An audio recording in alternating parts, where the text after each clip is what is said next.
कहानी की शुरुआत होती है अटीला नाम के एक चोर से जो अपने अनोखे अंदाज के लिए काफी मशहूर था। दरअसल अटीला अपनी हर चोरी से पहले विस्की की एक बोतल पी लेता और चोरी के बाद उस बोतल को वहीं छोड़ देता। पर फिलहाल अटीला एक पुलिस स्टेशन में था और बार्टोस नाम का एक ऑफिसर उसे पूछताछ कर रहा था क्योंकि अटीला ने पिछले 6 साल में कुल 26 बैंक लूटे थे। अब इस कहानी में आगे बढ़ने से पहले हम अटीला के बचपन के बारे में थोड़ा जान लेते हैं। दरअसल अटीला के पिता काफी गरीब थे और उनके पास इतने पैसे नहीं थे कि वो अटीला को पाल सके, इसलिए अटीला के अंकल ने उसे अडॉप्ट किया। पर बहुत जल्द वो भी उसकी हरकतों से तंग आ गए, इसलिए उन लोगों ने अटीला को एक बोर्डिंग स्कूल में भेज दिया जो बिल्कुल एक जेल की तरह थी, क्योंकि यहाँ छोटी मोटी गलतियों पर भी बच्चों को बहुत टॉर्चर किया जाता। अब कई सालों बाद जब अटीला 20 साल का हुआ तब उसने अपने देश की आर्मी को ज्वाइन कर लिया। अब यहाँ उसे बंदूक चलाने की ट्रेनिंग मिली और फिर उसे एक हाई सिक्योरिटी जेल में एक गार्ड की नौकरी दे दी गई। अब एक रात जब अटीला अपनी ड्यूटी पर था तब 2 कैदी जेल तोड़कर भागने लगे। ये देखकर अटीला ने अपनी बंदूक उठाई, लेकिन वो इन्हें शूट नहीं कर पाया। पर वहीं दूसरे गार्ड्स ने इन दोनों को शूट करके इन्हें मार डाला। ये देखकर अटीला सोच में पड़ गया कि आखिर लोग इतने बेरहम कैसे हो सकते हैं। इसलिए अटीला ने फैसला किया कि अब वो फौज की नौकरी छोड़ देगा और दूर किसी देश में जाकर अपनी एक नई जिंदगी की शुरुआत करेगा। अब एक रात वो इस जेल से भाग गया और एक मालगाड़ी के नीचे लटक कर कई घंटों का सफर किया। अब काफी मशक्कत के बाद आखिरकार वो बुदापेस्ट पहुंचा और एक नई जिंदगी की शुरुआत की।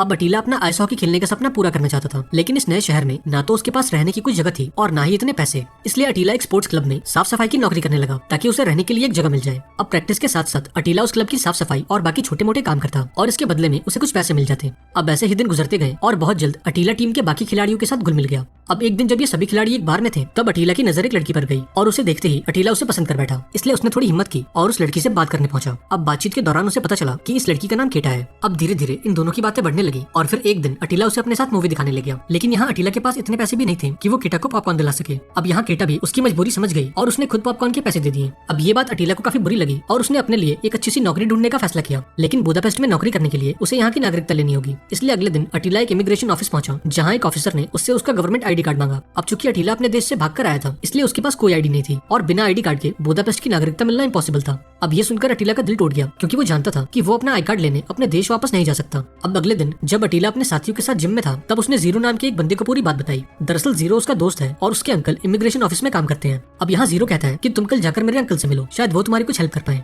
अब अगली सुबह अटीला इमिग्रेशन ऑफिस पहुंचा और जीरो के अंकल को अपनी एक पासपोर्ट साइज फोटो और कुछ पैसे दे दिए। लेकिन यहाँ जीरो के अंकल ने बोला कि ये पैसे इस काम के लिए काफी नहीं है। पर चूंकि अटीला के पास और पैसे नहीं थे इसलिए अंकल ने इन पैसों को रख लिया और अटीला से बोला कि मैं तुम्हें नागरिकता दिलवाने की कोशिश करूंगा। अब उस शाम जब अटीला अपने घर लौटा तब उसने टीवी पर देखा कि यूरोप के एक तानाशाह की मौत हो गई है और अब इसका असर यूरोप के हर एक देश पर होगा और अगर समय रहते अटीला को बुदापेस्ट की नागरिकता नहीं मिली तो उसे अपने देश में वापस भेज दिया जाएगा। अब अगले कई दिनों तक अटीला काफी परेशान रहा क्योंकि उसे डर था कि पुलिस उसे गिरफ्तार करके अपने देश वापस भेज देगी। अब एक रात वो केटा से मिलने उसके घर पहुंचा क्योंकि आज केटा के मॉम डैड ने उसे अपने घर खाने पर बुलाया था। अब डिनर के दौरान जब केटा के पिता ने अटीला से उसके भविष्य के बारे में पूछा तब अटीला बिल्कुल शांत हो गया क्योंकि उसके पास इन सवालों का कोई जवाब नहीं था। अब थोड़ी देर बाद जब केटा वाइन लेने के लिए अंदर गई तब उसके पिता ने अटीला से बोला कि तुम हमारी बेटी के लायक नहीं हो क्योंकि ना तो तुम्हारे पास कोई नौकरी है, ना ही कोई घर और ना ही कोई फैमिली। अब अटीला को ये बात काफी बुरी लगी और वो उठकर यहाँ से चला गया। अब थोड़ी देर बाद जब केटा वाइन लेकर वापस आई तो अटीला को यहाँ से गायब देखकर उसका दिल टूट गया।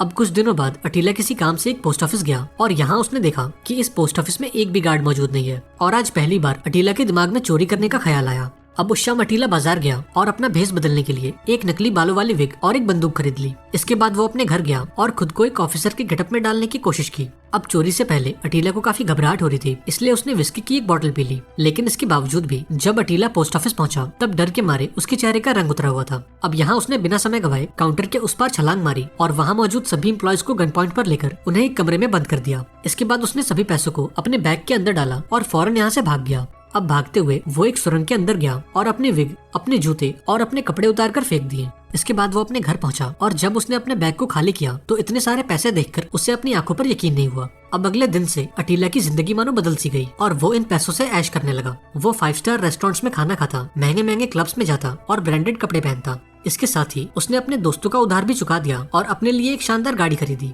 अब इस गाड़ी को लेकर वो केटा से मिलने पहुंचा जहां केटा ने उससे पूछा कि तुम इतने महीनों से कहां गायब थे। इस पर अटीला ने बोला कि मैं पैसे कमाने की कोशिश कर रहा था ताकि मैं तुम्हारे मॉम डैड से तुम्हारा हाथ मांग सकूं। अब इतना कहने के बाद उसने केटा को एक तोहफा दिया और ये देखकर केटा काफी खुश हुई। अब एक दिन जब अटीला अपनी प्रैक्टिस से बाहर निकला तब उसके आइस हॉकी वाले दोस्त उससे मिलने पहुंचे।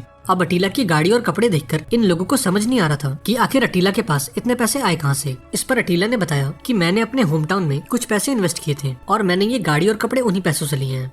अब ऐसे ही दिन गुजरते गए और वक्त के साथ साथ अटीला की जिंदगी बेहतर होती गई। वो केटा के साथ काफी खुश था और आए दिन उसे महंगे महंगे रेस्टोरेंट्स और बार्स में ले जाता। लेकिन वक्त के साथ साथ अटीला को इस बात का एहसास हुआ कि अब उसके पैसे खत्म हो रहे हैं। अब ये देखकर वो काफी टेंशन में आ गया क्योंकि उसे चोरी के अलावा और कुछ नहीं आता। इसलिए अटीला ने फैसला किया कि इस बार वो एक बड़े पोस्ट ऑफिस पर हाथ मारेगा और भागने के लिए एक मोटर बाइक का इस्तेमाल करेगा।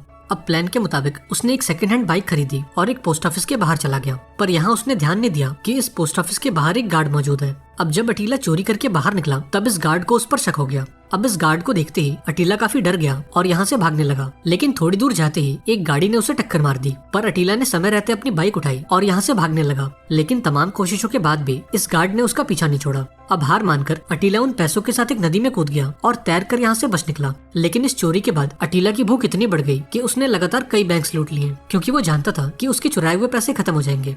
अब बहुत जल्द अटीला पूरे शहर में मशहूर हो गया और लोग उसे विस्की बैंडिट के नाम से जानने लगे क्योंकि अपनी हर चोरी के बाद अटीला अपने पीछे विस्की की एक बोतल छोड़ जाता। अब ऐसे ही दिन गुजरते गए और अब तक अटीला बैंक्स लूटकर काफी अमीर हो चुका था। अब इन सब के बीच वो केटक को अलग अलग देशों में घुमाने लग गया जहाँ इन दोनों ने खूब मजे किए। अब यहाँ ये कहानी प्रेजेंट टाइम में आती है जब ऑफिसर बार्टोस अटीला का पासपोर्ट देख रहा था। अब ये देखकर वो काफी हैरान हो गया क्योंकि अटीला के जैसे चोर अलग अलग देशों में घूम पा रहे थे जबकि उसके जैसे ईमानदार पुलिस वाले आज तक देश के बाहर नहीं गए। अब एक दिन जब अटीला अपनी आइस हॉकी की प्रैक्टिस कर रहा था तब उसकी मुलाकात गाजा नाम की एक लड़के से हुई जो असल में उसके कोच का बेटा था।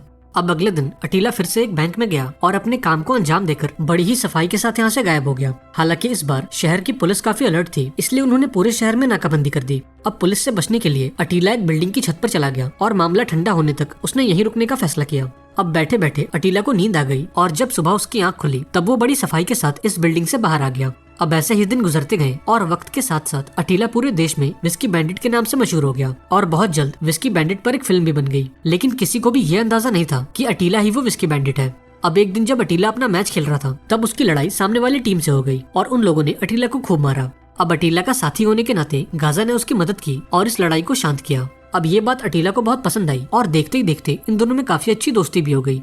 अब बातों बातों में अटीला ने गाजा को अपने चोरी वाले धंधे के बारे में बता दिया क्योंकि अब उसे गाजा पर यकीन हो चुका था और फिलहाल वो एक बड़ी चोरी की प्लानिंग कर रहा था और इस काम के लिए उसे एक भरोसेमंद साथी की जरूरत थी। अब जब गाजा को ये बात पता लगी कि अटीला ही वो विस्की बैंडिट है तो वो बिना कुछ सोचे अटीला के प्लान में शामिल हो गया।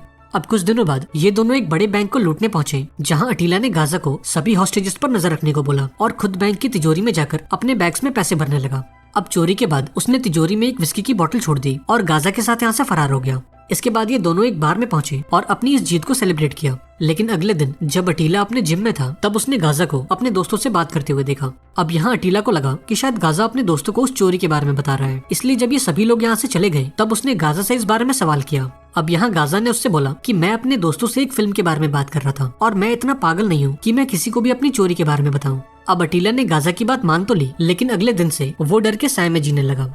खैर कुछ दिनों बाद जब ये मामला ठंडा हुआ तो अटीला ने और एक बैंक लूटने का प्लान बनाया। अब प्लान के मुताबिक वो गाजा के साथ इस बैंक में दाखिल हुआ और वहाँ मौजूद लोगों को बंदी बना लिया। पर तभी बैंक का मैनेजर भागता हुआ लॉकर रूम में पहुंचा और खुद को अंदर से बंद कर लिया ताकि ये चोर कम से कम पैसे लूट सकें। लेकिन इसके बावजूद भी अटीला और गाजा ने अच्छी खासी रकम चुरा ली थी। इधर बैंक के बाहर मौजूद कुछ मजदूरों ने इन दोनों को देख लिया और जैसे ये दोनों बैंक से बाहर निकले इन मजदूरों ने उन पर हल्ला बोल दिया। अब ये देखकर अटीला ने जमीन पर गोली चलाई और इस भगदड़ का फायदा उठाकर ये दोनों अलग अलग दिशा में भाग निकले। इधर अटीला एक बंदे की गाड़ी चुराकर यहाँ से भागने लगा लेकिन तभी यहाँ पर पुलिस आ गई और उसकी गाड़ी का पीछा करने लगी। अब इस भगदड़ के बीच अटीला की गाड़ी का एक्सीडेंट हो गया लेकिन इसके बावजूद भी वो जैसे तैसे करके यहाँ से निकल गया। इसके बाद वो अपने घर पहुंचा और अपनी बॉडी से कांच के टुकड़े निकाले। अब इसी बीच केटा उससे मिलने पहुंची पर अटीला की ऐसी हालत देखकर वो हैरान हो गई। यहाँ केटा ने पैसों से भरा एक बैग भी देखा और बिना कुछ बोले यहाँ से चली गई क्योंकि अब वो समझ चुकी थी कि अटीला ही वो विस्की बैंडिट है।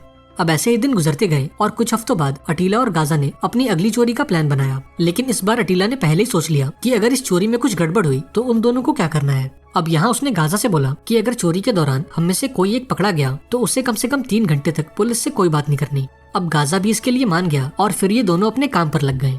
अब कुछ दिनों बाद ये दोनों शहर के सबसे बड़े बैंक में पहुंचे जहां गाजा ने सभी लोगों को बंदी बनाया और अटीला तिजोरी में जाकर पैसे चुराने लगा। लेकिन थोड़ी देर बाद जब ये काम खत्म करके यहाँ से जाने लगे तब इन दोनों ने देखा कि पुलिस ने इन्हें चारों तरफ से घेर लिया है। अब यहाँ पुलिस ने भी इन दोनों का पीछा किया और थोड़ी देर बाद इन लोगों ने गाजा को पकड़ लिया। लेकिन खुशकिस्मती से अटीला पैसे लेकर यहाँ से भागने में कामयाब हो गया। अब प्लान के मुताबिक गाजा को कम से कम 3 घंटों तक पुलिस से कोई बात नहीं करनी थी और उसने किया भी कुछ ऐसा ही। इधर पुलिस वालों ने उसकी खूब धुनाई की लेकिन इसके बावजूद भी गाजा ने अपना मुंह नहीं खोला। वहीं दूसरी ओर अटीला इस कोशिश में था कि वो कुछ भी करके गाजा की बेल करवा दे। लेकिन ये केस इतना पेचीदा था कि कोई भी वकील इस केस को लेने के लिए तैयार नहीं था। इधर इंटरोगेशन के दौरान जब गाजा ने पुलिस वालों से टाइम पूछा तब बार्टोस समझ गया कि गाजा किसी के आने का इंतजार कर रहा है, इसलिए उसने अपने साथियों से कहकर गाजा को एक खास कमरे में शिफ्ट किया जहाँ की घड़ी काफी तेज चल रही थी। अब जब गाजा ने देखा कि 3 घंटे बीतने के बाद भी अटीला उसे बचाने नहीं आया तो उसने पुलिस को अटीला के बारे में सब कुछ बता दिया। वहीं दूसरी ओर जब अटीला एक चेक पोस्ट पर पहुंचा तब पुलिस ने उससे उसकी आईडी मांगी। अब चूंकि पुलिस विस्की बैंडिट का नाम जान चुकी थी इसलिए इन्होंने अटीला को भी गिरफ्तार कर लिया। इसके बाद अटीला को एक हाई सिक्योरिटी जेल में भेजा गया जहाँ केटा उससे मिलने पहुंची। अब यहाँ केटा ने उसे बताया कि अब मेरी लाइफ में एक दूसरा इंसान है और मैं बहुत जल्द उससे शादी करने वाली हूँ। अब ये सुनकर अटीला को काफी दुख हुआ क्योंकि अब इस दुनिया में ऐसा कोई नहीं है जिसे वो अपना कह सके। इसके बाद ये कहानी प्रेजेंट टाइम में आती है जहाँ अटीला और बार्टोस आमने सामने बैठे थे। अब यहाँ बार्टोस ने अटीला से बोला कि मैं अपनी पूरी कोशिश करूंगा कि तुम्हें अपनी बाकी की जिंदगी जेल में गुजारनी पड़े। लेकिन इन सब के बाद जब अटीला अपने सेल में पहुंचा तब उसने बेडशीट की मदद से एक रस्सी बनाई और जेल की दीवार कूदकर यहाँ से भाग गया। हालांकि 9 घंटे बाद पुलिस ने उसे दोबारा पकड़ लिया जिसके बाद कोर्ट ने उसे 16 साल की सजा दी। अब देखते ही देखते 12 साल गुजर गए और अटीला के अच्छे बर्ताव को देखते हुए कोर्ट ने उसकी बची हुई सजा को माफ कर दिया। अब जब अटीला जेल से बाहर निकला तब उसने ये चोरी चकारी छोड़ दी और अपनी बाकी जिंदगी शराफत